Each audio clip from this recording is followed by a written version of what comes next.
Shalom, selamat pagi saudara yang terkasih. Senang bisa berjumpa lagi dalam program Spiritual Life untuk bersama-sama kita merenungkan kebenaran firman Tuhan. Renungan kita pada pagi hari ini terambil dari Lukas 16 ayat 10 sampai 18. Lukas 16 ayat 10 sampai 18, saya akan bacakan ayat ini bagi saudara semua. Setia dalam perkara yang kecil, nasihat. Barang siapa setia dalam perkara-perkara kecil, ia setia juga dalam perkara-perkara besar. Dan barang siapa tidak benar dalam perkara-perkara kecil, ia tidak benar juga dalam perkara-perkara besar.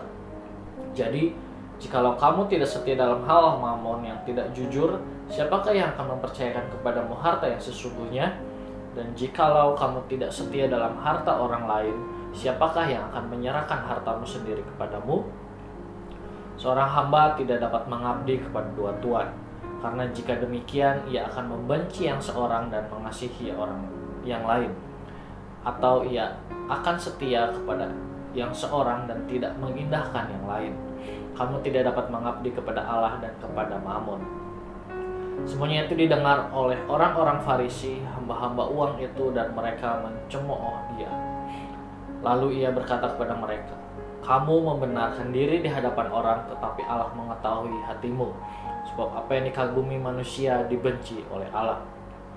Hukum Taurat dan kitab para nabi berlaku sampai kepada zaman Yohanes, dan sejak waktu itu kerajaan Allah diberitakan, dan setiap orang menggagahinya, berebut memasukinya. Lebih mudah langit dan bumi lenyap daripada satu titik dari hukum Taurat batal. Setiap orang yang menceraikan istrinya lalu kawin dengan perempuan lain, ia berbuat zina. Dan barang siapa kawin dengan perempuan yang diceraikan suaminya, ia berbuat zina. Saudara, ayat perenungan kita hari ini berbicara mengenai kesetiaan dan ketidaksetiaan. Hal kesetiaan dan ketidaksetiaan adalah hal yang muncul dari kondisi moral dan rohani seseorang. Ketika seseorang memiliki keadaan moral dan kerohanian yang tidak baik, maka hal itu akan tercermin dari kesetiaannya. Orang seperti ini cenderung untuk tidak setia. Sedangkan sebaliknya, ketika seseorang memiliki moral dan kerohanian yang baik, maka hal itu akan tercermin dari kesetiaannya di dalam segala aspek kehidupannya. Di dalam bagian ayat yang perenungan kita hari ini baca, kita lihat dalam ayat 14, di sana dikatakan bahwa ajaran yang Yesus berikan didengar oleh orang-orang Farisi dan hamba-hamba uang, dan mereka mencemooh Yesus. Saudara, orang-orang Farisi pada saat itu merupakan orang yang dikagumi oleh banyak orang. Orang Farisi dianggap sebagai orang yang hebat, yang mengetahui nilai-nilai kebenaran. Orang-orang Farisi berusaha sedemikian rupa agar mereka dilihat oleh orang lain mereka adalah orang yang begitu hebat dan tidak bercela. Di dalam ayat 15, Yesus mengatakan kepada orang Farisi tersebut bahwa kamu membenarkan diri di hadapan orang, tetapi Allah mengetahui hatimu. Dari ayat ini, Yesus ingin mengingatkan bahwa mereka berusaha sedemikian rupa agar dilihat orang, bahwa mereka adalah orang yang baik dan menjadi teladan. Namun sebenarnya apa yang mereka tunjukkan adalah sebuah kepura-puraan. Meskipun mereka terus berusaha menunjukkan kepura-puraan, Yesus mengingatkan bahwa Allah mengetahui isi hati mereka yang sebenarnya. Saudara, melalui kisah dalam ayat perenungan kita pada pagi hari ini, kita diingatkan bagaimana keadaan moral dan rohani sangat berpengaruh terhadap kesetiaan. Orang Farisi menjadi contoh untuk kehidupan kita, bahwa meskipun mereka begitu dikagumi orang banyak, namun kehidupan mereka penuh dengan kepura-puraan. Keadaan moral dan rohani mereka tidak baik sehingga mereka tidak setia terhadap hal-hal yang kecil.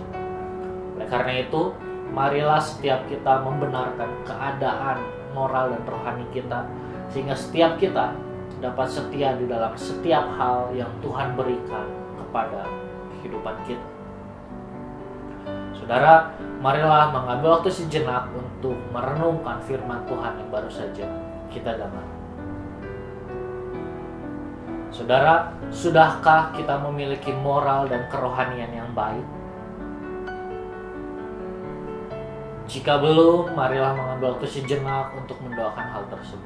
Mari berdoa agar Allah membantu setiap kita untuk kita dapat memiliki moral dan kerohanian yang baik di dalam Tuhan.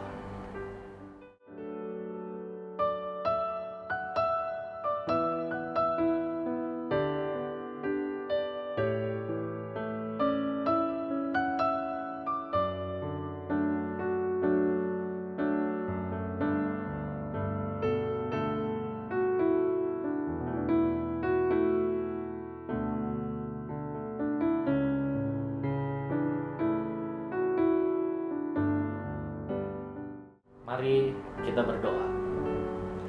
Tuhan, kami mengucap syukur buat kebenaran firman Tuhan yang kembali datang kepada setiap kami pada pagi hari ini.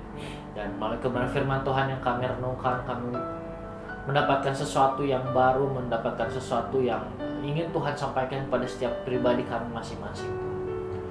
Dan pada pagi hari ini firman Tuhan menyatakan kepada setiap kami untuk kami memiliki moral atau sifat hidup kami dan kerohanian kami yang baik. Tuhan, ampuni kami kalau selama ini kami masih belum memiliki sikap dalam kehidupan kami sehari-hari dan kerohanian kami masih belum benar di hadapan-Mu Tuhan. Kami masih menggunakan kehidupan kami dan kerohanian kami dengan sia-sia, dengan hal-hal yang tidak berkenan di hadapan Tuhan.